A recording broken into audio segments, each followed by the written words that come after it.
Welcome to the History Max podcast. You are clinging to a piece of shattered oak in the freezing surf off the Irish coast.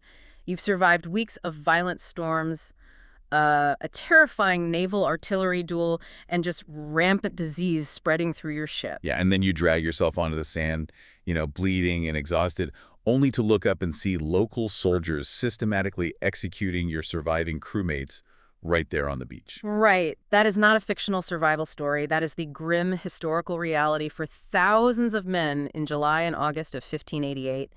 Today, we are stripping away the myth to uncover what actually happened when the Spanish Empire clashed with Tudor England. And we're using some really incredible sources for this deep dive. We've got first-hand 16th century survival letters, actual naval blueprints, and government records from the time. Yeah, so a lot of the traditional narrative for this event is captured in this famous silver Dutch commemorative medal. It was struck shortly after the events, and it depicts a fleet of ships with the Latin inscription, Flavit Jehovah et dissipatis sunt, which translates to, God blew, and they were scattered. Right, but I mean, the idea that the wind alone saved England, or that this was just some plucky underdog taking down an arrogant giant, it really leaves out the most compelling parts of the truth. Oh, absolutely. So to really understand the scale of this confrontation, we have to look at the geopolitical landscape. This wasn't just a sudden dispute, you know. The Armada was the boiling point of decades of tension. For sure. Because for the first half of the 16th century, England and Spain were actually allies. I mean, the landscape was defined by the marriage of Queen Mary I of England, Mary Tudor to King Philip II of Spain, back in 1554. Right. Philip was a Habsburg monarch. He ruled an empire that stretched from the Americas all the way to the Philippines. And England, well, at that time, England was a relatively minor, somewhat impoverished European state. Yeah, so this marriage was meant to cement a Catholic anti-French alliance. Philip actually lived in England for a time and even held the title King of England. But that alliance just completely fractured when Mary died childless in 1558. Her half-sister, Elizabeth I, took the throne, and the whole dynamic reversed overnight. It really did. Mary had aggressively returned England to Catholicism, but then Elizabeth immediately re-implemented Protestant reforms. The religious whiplash for the country was severe. And you have to look at it from the Vatican's perspective, right? To them, Elizabeth was an illegitimate usurper. Because the Catholic Church never recognized Henry VIII's divorce from Catherine of Aragon, they didn't recognize his subsequent marriage to Elizabeth's mother, Anne Boleyn. Right, which led to Pope Sixtus V excommunicating Elizabeth in 1570. He issued a papal bull that essentially gave any Catholic monarch the spiritual green light to overthrow her. So that put a target on her back. But the conflict with Philip II was driven by so much more than theology. Philip was dealing with a really severe uprising in his own territories. Yeah, the Dutch revolt in the Spanish Netherlands. Yeah. The Dutch Protestants were fighting this brutal war for independence against Spanish forces. And Elizabeth knew that if the Netherlands were completely subdued, she'd have a hostile Spanish army sitting uncomfortably close to the English coast. So she openly supported those Dutch rebels. Which culminated in the Treaty of Nonsuch in 1585. Yeah. She actually committed English troops and gave them substantial financial loans. I mean, that was an overt act of war against Spanish sovereignty. And while that proxy war was happening over in Europe, there was this relentless economic war happening on the oceans. We're talking about the English privateers, the sea dogs like Francis Drake and John Hawkins. Oh, yeah. They had been plundering Spanish treasure fleets in the Caribbean and the Americas for years. And for those who might not know, a privateer is essentially a pirate with a government license, a letter of marque. It allows them to attack enemy shipping and share the profits with the crown. And Elizabeth absolutely gave them her blessing. She took a very healthy cut of all that stolen silver. I mean, in 1587, Drake actually took a fleet directly into the Spanish port of Cadiz. He burned dozens of ships and destroyed vital supplies. That Cadiz raid is so crucial for understanding the logistical nightmare the Armada faced later on. Because Drake didn't just burn ships, he targeted and destroyed a vast quantity of seasoned barrel staves. Right, the wooden planks they needed to make watertight casks for fresh water and wine. Exactly. Precisely. Because those staves were destroyed, the Spanish had to use unseasoned green wood to build their barrels the following year. And when the Armada finally sailed, those green wood barrels warped and leaked. Their water supplies just rotted, which directly led to severe outbreaks of dysentery among the crews. That is such a specific detail. A logistical bottleneck created a whole year in advance that ends up dictating the health of the entire fleet. But, even with the privateering and the Dutch revolt, Philip was known as a cautious man. They called him the prudent king. So what was the final trigger for him? The real catalyst was the execution of Mary, Queen of Scots, in February 1587.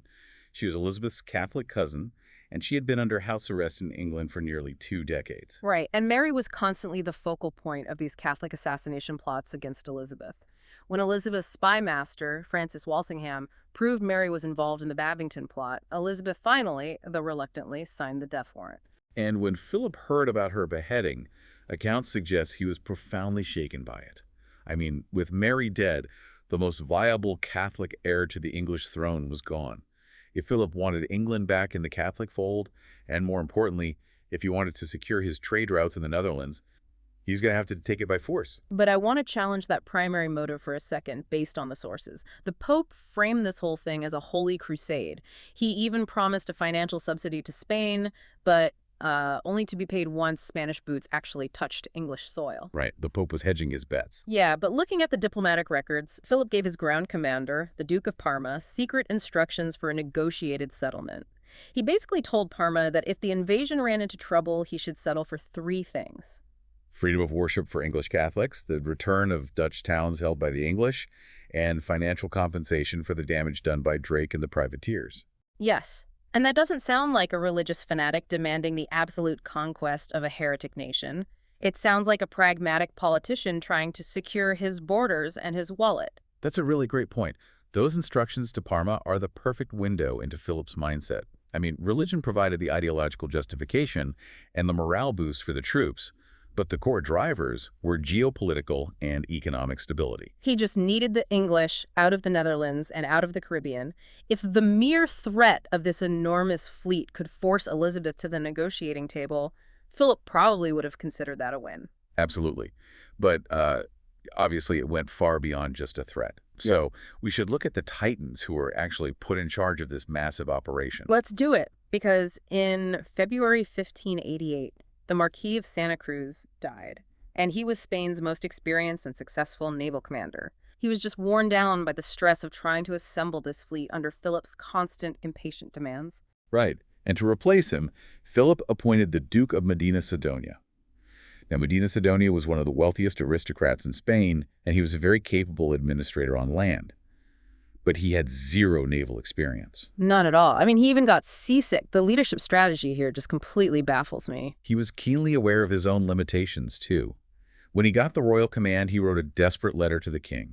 He stated plainly that he was always sick at sea, he caught cold easily, had no experience with naval warfare, and knew nothing of the English coast.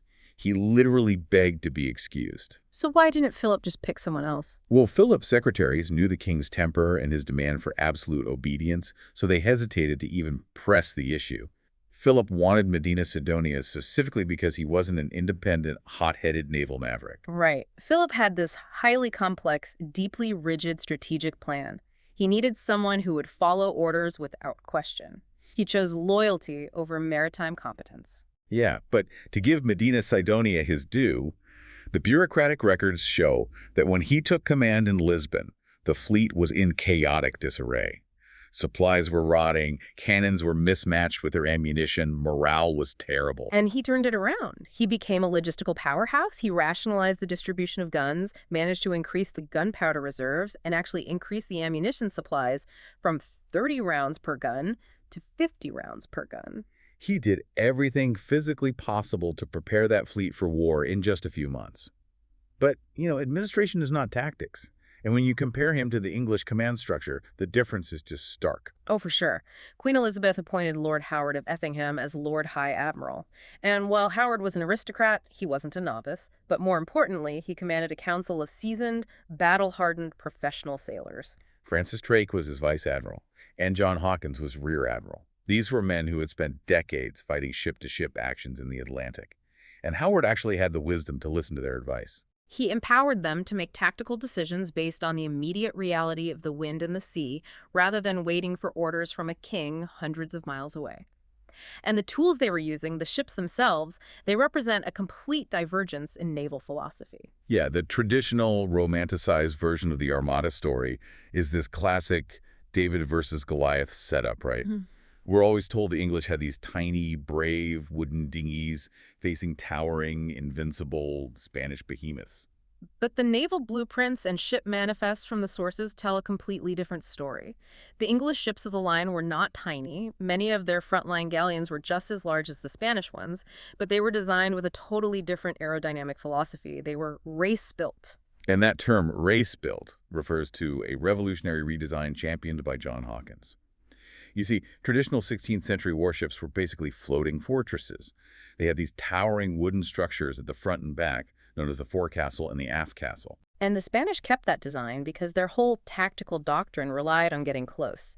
They wanted to use those high castles to fire down onto the enemy deck, throw grappling hooks, and board the enemy ship for hand-to-hand infantry combat. Right. They carried over 19,000 soldiers, specifically for that purpose. But It was the exact strategy that had won them the Great Battle of Lepanto against the Ottoman Empire back in 1571. But Hawkins looked at those towering castles and realized they were acting like giant, rigid sails. They caught the wind, making the ship incredibly difficult to steer and preventing it from sailing close to the wind. So the English just chopped them down. They built ships with lower profiles, longer keels, and sleeker lines. Yeah. It made the English galleons significantly faster and far more maneuverable. They sacrificed the ability to board in favor of speed. Which fundamentally changes the nature of naval combat. Because the English were faster and could sail closer to the wind, they could consistently secure what's called the weather gauge. And the weather gauge comes up in every single account of this battle. Yeah, let's break that down because the mechanics of it are rarely explained. I understand it basically means being upwind of the enemy. But why does the wind direction dictate who wins a naval battle? Doesn't the wind push both fleets? It does, but being upwind gives you complete control over the engagement. If you have the weather gauge, you decide when to attack by simply turning and letting the wind carry you down toward the enemy. Ah, I see. And if the enemy wants to attack you? They have to sail directly into the wind, which square-rigged ships of this era really struggled to do. They'd have to tack back and forth, moving incredibly slowly. Okay, that makes sense. Plus, there's a physical advantage with the cannons. The wind pushes against the sails, causing the ship to lean or heel over. If you're upwind, your ship heels away from the enemy. That means your cannons point slightly upward, giving them better range. And if you're downwind? Your ship heels toward the enemy. Your guns point down toward the water. And more dangerously, the leaning exposes the vulnerable hull of your ship below the waterline. That is so interesting. So the English used the weather gauge to completely dictate the distance. They just refused to let the Spanish get close enough to throw grappling hooks. Exactly. They stayed out of reach. I picture the Spanish tactical doctrine like a heavily armored medieval knight on foot, swinging a broadsword, just desperately trying to get into close combat. And the English are operating like mounted archers. They're circling on horseback, using their speed to stay just out of reach, firing arrows continuously, and wearing the knight down. That mounted archer analogy is spot on. It captures the dynamic perfectly. And this strategy relied entirely on artillery. The English intended to fight a purely artillery-based battle. And here we find another hidden technological disparity in the sources: the gun carriages. Right. The English cannons were mounted on four-wheeled truck carriages. When the cannon fired, it rolled straight back into the ship. The crew could easily swab the barrel, reload it from the safety of the gun deck, and push it back out the port. Whereas the Spanish, expecting to fire only once before boarding, used trail carriages. These were essentially land artillery pieces just strapped to the deck. They had two large wheels at the front and a long wooden trail resting on the deck at the back. So when those fired, the recoil must have been violent and chaotic. It was. And to reload, you couldn't just pull it back because the long trail would hit the side of the ship. The crew often had to lean out of the gun port, suspended right over the water, to swab and load the cannon from the outside. Which is an agonizingly slow and dangerous process. In the heat of battle, the English could fire 3 or 4 broadsides for every single shot the Spanish managed to return. But, despite all these technological disadvantages, the Spanish fleet was still an imposing force. When they departed Lisbon in May 1588, there were roughly 130-ish ships. Though only about 24 of those were purpose-built warships, right? Correct. The rest were converted merchant vessels, slow transports, and supply ships carrying equipment for land warfare. They were lumbering toward an objective that was geographically and logistically flawed from the very beginning. Yeah, let's unpack that fatal flaw. We have to look at the strategic blueprint designed by Philip II. Remember, he's sitting hundreds of miles away in the Escorial Palace in Spain, suffering from gout, writing out these meticulous orders. His plan required Medina Sidonia to sail this enormous, cumbersome fleet all the way up the English Channel without stopping. Their destination was the coast of the Spanish Netherlands, where they were supposed to rendezvous with the Duke of Parma. And Parma commanded the Army of Flanders, an elite fighting force. But they had been reduced by disease and desertion to about 16,000 men, down from 30,000. Right, and Medina Sidonia's job was to provide a protective naval escort so Parma could load his army onto flat-bottom transport barges and cross the channel to invade England. On paper, if you're looking at a map and a palace, it seems straightforward. Two horses meet at point A and proceed to point B. But in reality, it was a logistical impossibility.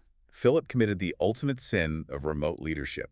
He created a flawless plan that required perfect conditions, and he completely ignored the physical friction of reality.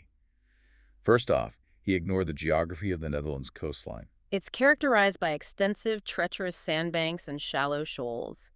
The heavy Spanish galleons drafted way too much water. They physically could not sail close to the shore where Parma's barges were waiting. And Parma couldn't sail out to meet them either. He was blocked by the Dutch. Lieutenant Admiral Justinus van Nassau commanded a fleet of 30 shallow-draft Dutch ships known as flyboats. They constantly patrolled those shallow coastal waters. Because the Spanish heavy warships couldn't enter the shallows to fight them, the Dutch flyboats had total control. If Parma put his men onto unarmed barges and tried to paddle out to the deep water, the Dutch would have just slaughtered them. They were completely paralyzed. And compounding this whole geographical trap was a severe communication lag. Medina Sidonia and Parma were supposed to coordinate this highly complex rendezvous, but they had absolutely no way to talk to each other in real time. Right. Couriers had to travel by small boat to the coast, then ride horses across hostile territory. The journey took over a week.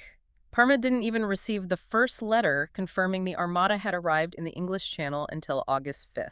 And by that point, the Spanish had already been fighting the English for nearly a week. It's the equivalent of trying to play a cooperative strategy video game with a 10-minute lag on every single command.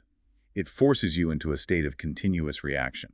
And Medina Sidonia's orders strictly forbade him from reacting creatively.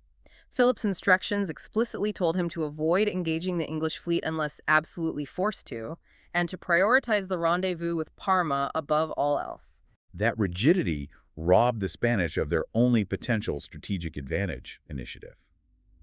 Which brings us to the actual arrival. It's late July 1588. The warning beacons are lit along the English coast. A huge fleet is spotted off Cornwall. And immediately, the English find themselves in a highly precarious situation. On July 29th, the English fleet under Lord Howard is anchored in Plymouth Harbor. The tide is coming in and the wind is blowing directly into the harbor mouth. Physically, the English ships are trapped. They cannot sail out against both the wind and the tide. So a council of war is held on Medina Sidonia's flagship. Several of his experienced naval commanders recognize this vulnerability, and they strongly advise attacking Plymouth right then and there. They argued they could destroy the English fleet at anchor and secure a deep-water port, which they desperately needed. But Medina Sidonia refuses. He points to his written orders from King Philip, which state he must not divert from the path to Parma. He orders the fleet to keep sailing east. It's a moment of rigid obedience, completely overriding tactical opportunity. And because he sails past, he gives the English the time they need. When the tide turns that evening, the English commanders execute a really grueling maneuver, warping their ships out of the harbor. They drop anchors ahead, haul the ships forward by pulling on the cables, drop another anchor, and just repeat that process. Through sheer physical labor, they drag their fleet out to sea under the cover of darkness. By morning, they have tacked upwind and secured the weather gauge. So when the sun rose on July 31st, the first skirmishes began near the Eddystone Rocks. The Spanish recognized that the English had the wind advantage, so they adopted a defensive posture. They formed a crescent shape, which historical accounts describe as a masterclass in naval discipline. The heaviest galleons were placed at the front center, and at the tips of the two horns pointing backward. And the slower, more vulnerable transport ships were tucked safely inside the curve of that crescent. The English fleet sailed down upon them, expecting their new race-built galleons and heavy cannons to tear the Spanish apart. But they encountered a very frustrating reality. While the English could stay out of grappling range, their cannons weren't as effective at a distance as they had hoped. They bombarded the Spanish ships, but the round shot was simply bouncing off the incredibly thick oak hulls of the Spanish galleons. The distance was just too great to penetrate the wood. By the end of the first day of fighting, neither fleet had lost a single ship to direct combat. However, the stress of maintaining that formation and the sheer number of ships sailing in such close proximity led to some devastating accidents for the Spanish. That evening, a barrel of gunpowder exploded aboard a Spanish ship called the San Salvador, tearing off its stern and killing over 200 men. And then a collision occurred that led to one of the most revealing vignettes in the sources regarding English leadership. A prominent Spanish ship, the Nuestra Señora del Rosario, commanded by Pedro de Valdez, collided with another Spanish vessel. The Rosario lost its foremast and bowsprit, rendering it immobile. It began to drift away from the protective crescent.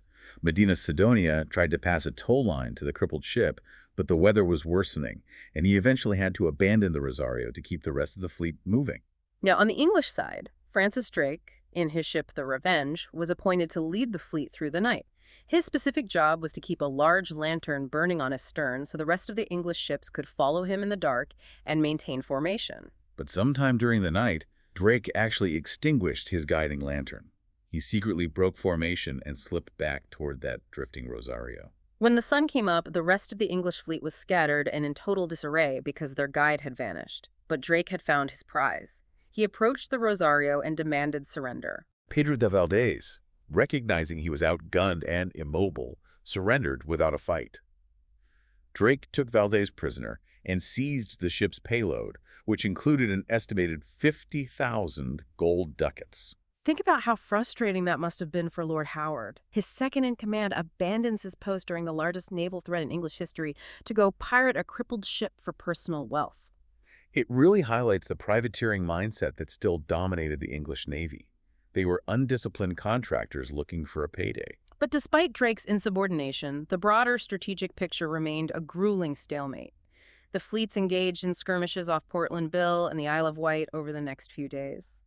The English fired thousands of cannonballs, entirely depleting their gunpowder reserves, yet the Spanish crescent plodded onward, largely unbroken. The English commanders realized their tactical doctrine was failing to deliver the promised destruction. They could outsail the Spanish, but they could not sink them from afar.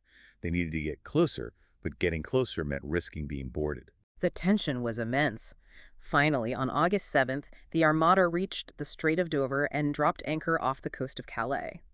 And this is where Philip's grand plan completely unravels. Medina Sidonia is anchored in an exposed roadstead. He sends desperate messages to Parma, basically saying, "We are here, where are you?" And Parma, who is still trapped behind the Dutch blockade, replies that his barges are rotting and his men are not ready. The Spanish fleet is sitting still, tightly packed together. The English fleet is anchored just a mile or so upwind, watching them. The English know they have to break that crescent formation, and they decide to unleash a psychological terror weapon: fire ships. The use of fire ships was an established tactic, but the psychological context here is crucial.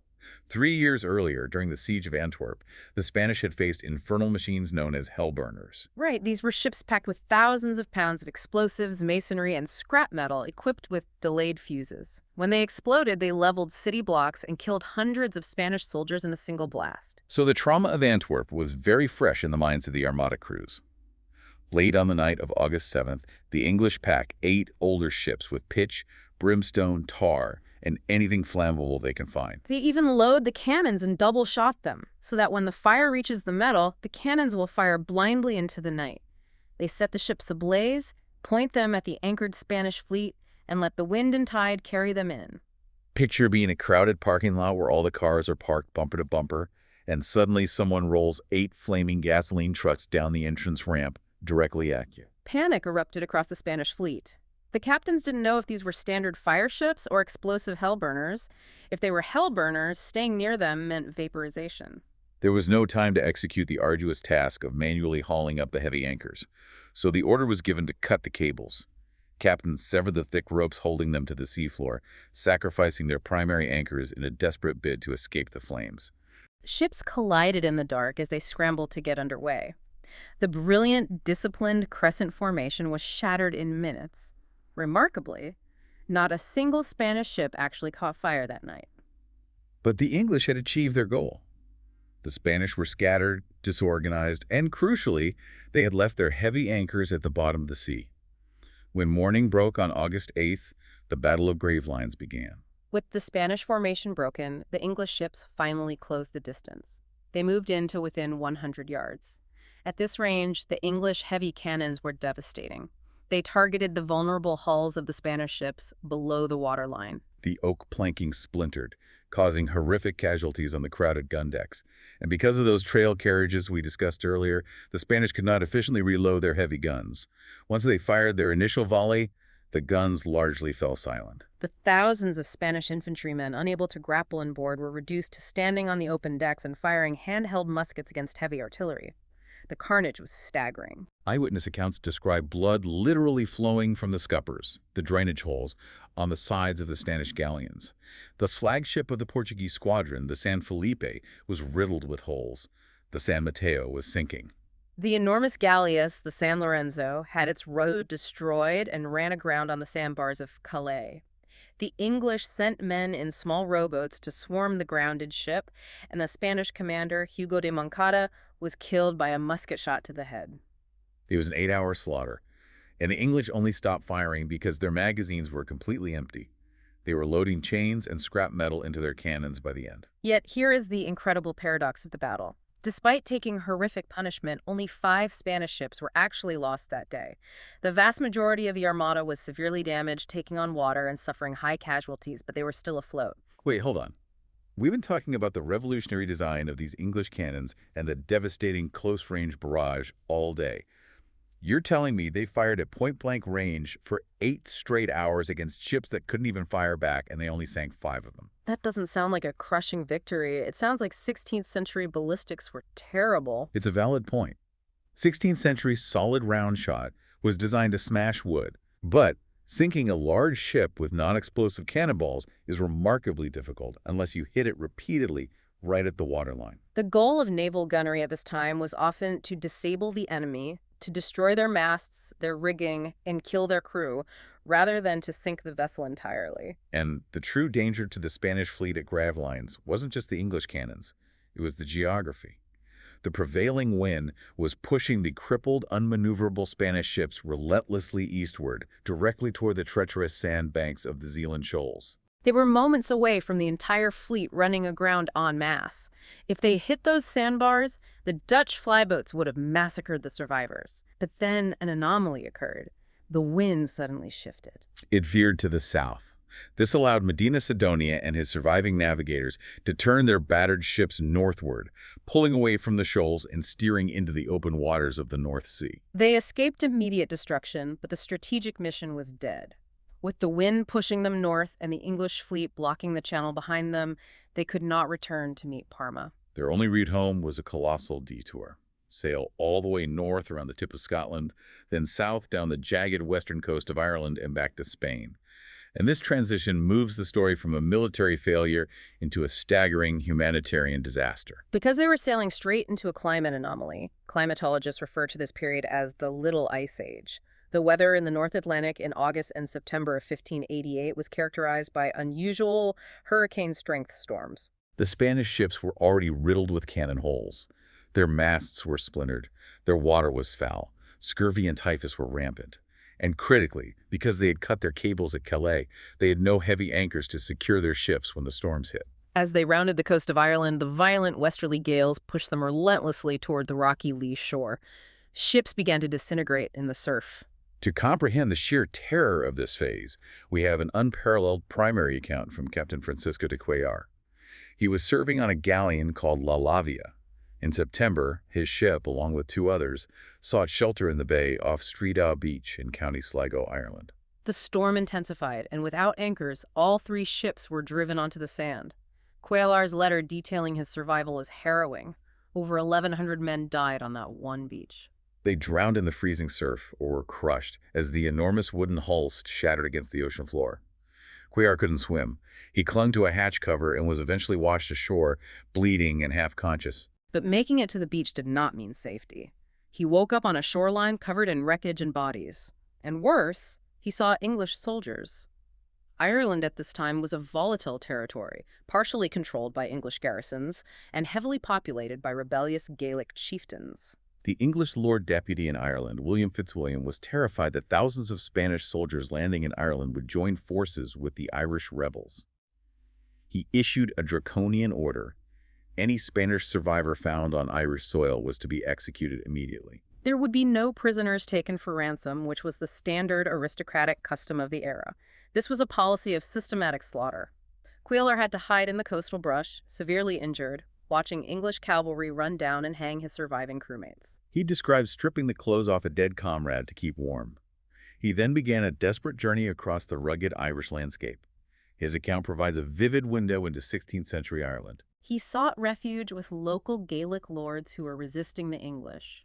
He was taken in by a chieftain named McClancy, and he describes the locals living in rough straw huts, wearing heavy blankets, and engaged in constant guerrilla warfare. Cuellar actually helped defend McClancy's castle against an English siege for several weeks. He eventually managed to travel north to Ulster, secured passage on a smuggler's boat to Scotland, then traveled to the Netherlands, and finally made it back to Spain. His survival was miraculous, but his story represents the exception. When we tally the final destruction, the numbers are devastating. Up to 28 Spanish ships were wrecked on the Irish coast alone. Out of the roughly 30,000 men who sailed from Lisbon, it is estimated that between 11,000 and 20,000 died. And the overwhelming majority of those men did not die from English cannon fire in the Channel. They died drowning in the freezing Atlantic, starving on the long voyage home, or succumbing to disease in the overcrowded, unsanitary holds of the ships. It is a monumental human tragedy. But, history is written by the victors. The moment the Armada fled north, the Elizabethan propaganda machine went into overdrive. The survival of the nation was instantly spun into a legendary, divinely ordained triumph. The Dutch and English produced those commemorative medals celebrating the Protestant wind. The narrative was solidified. God had intervened to protect the true religion against the Catholic invaders. The ultimate piece of political theater was Queen Elizabeth's speech at Tilbury. She rode out to address her assembled land army wearing a silver breastplate over a white velvet dress. She delivered the immortal lines, "I know I have the body but of a weak and feeble woman, but I have the heart and stomach of a king, and of a king of England too, and think foul scorn that Parma or Spain or any prince of Europe should dare to invade the borders of my realm." It is one of the most famous speeches in history. But the timing is the ultimate irony. She delivered it on August 18th. The Battle of Gravelines had happened 10 days prior. The Armada was already thousands of miles away, starving off the coast of Scotland.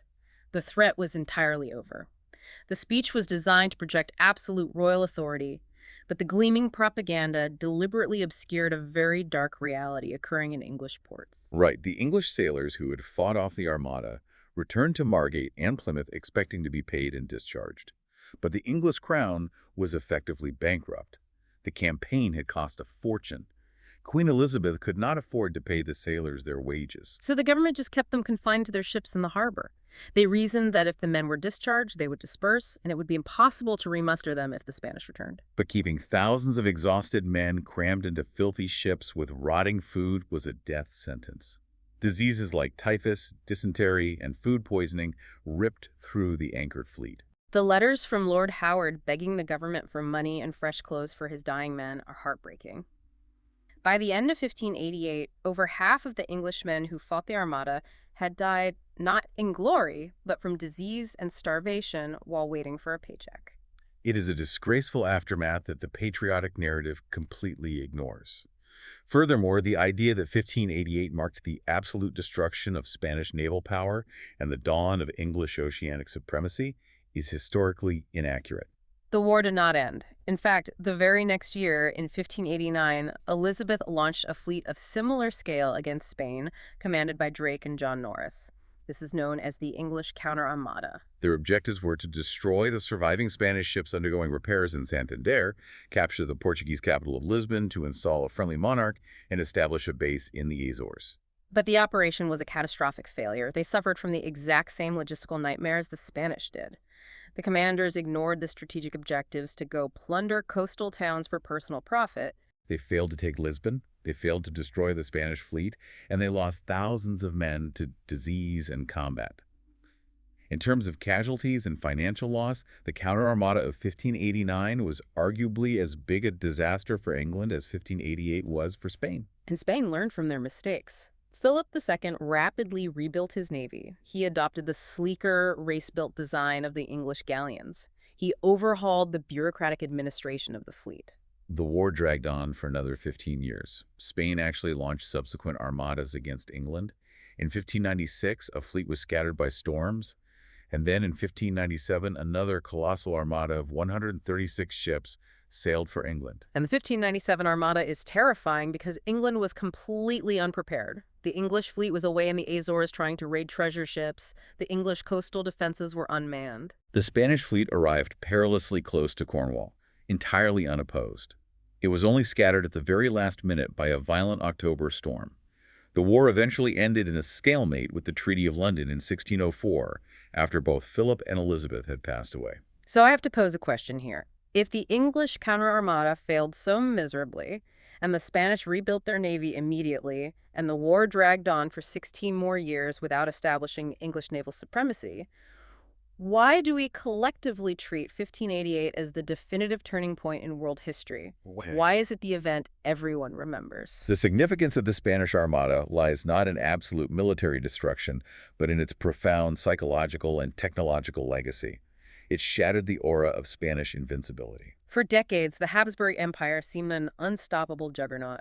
1588 proved that a smaller, technologically innovative force could successfully defend against the wealthiest empire on Earth. Technologically, it vindicated the English design of heavily gunned, agile ships, forever shifting naval combat away from infantry boarding actions toward long-range artillery duels. Over the centuries, particularly during the Victorian era, historians amplified this single defensive success into a foundational myth of the British Empire, emphasizing English exceptionalism while quietly redacting the subsequent failures and the devastating human cost. It shows the enduring power of a good narrative. The underdog defeating the giant is just too compelling to let the messy, complex facts get in the way. Which brings us to a final thought for you to consider.